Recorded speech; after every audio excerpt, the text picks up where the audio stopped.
54 Insulate Britain protesters were out there again today, blocking the Blackwall Tunnel, Wandsworth Bridge, the Hanger Lane gyratory system and many others. And this morning, a woman whose mother is seriously ill in hospital could be seen pleading with protesters to move out of the way.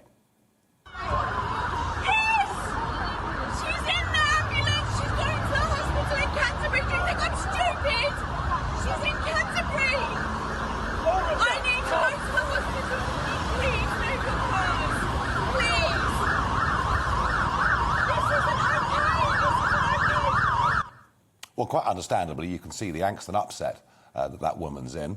And this is what Extinction Rebellion founder Roger Hallam told the podcast, the Unbreak the Planet podcast, when he was asked what he would do if there was an ambulance approaching a protest that he was involved in.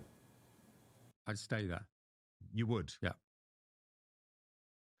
And if it were an ambulance and there was someone that could potentially die in there, would you stay there? Yeah. I can't even tell you the absolute contempt I feel for Roger Hallam for saying those words and for all of those people there on Wandsworth Bridge this morning, not listening to the genuine pleas of that woman. I'm sick to death of the government talking tough about this, people's lives being inconvenienced, people's jobs and income being threatened, and the tougher Priti Patel talks, the tougher Boris Johnson talks, the worse and the larger scale these protests become.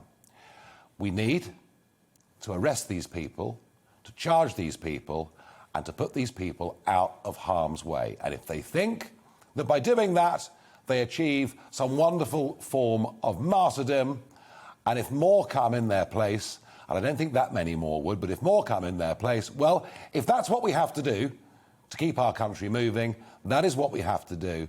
But again, it's government that talks tough and just doesn't deliver. And I think people are pretty much sick of it.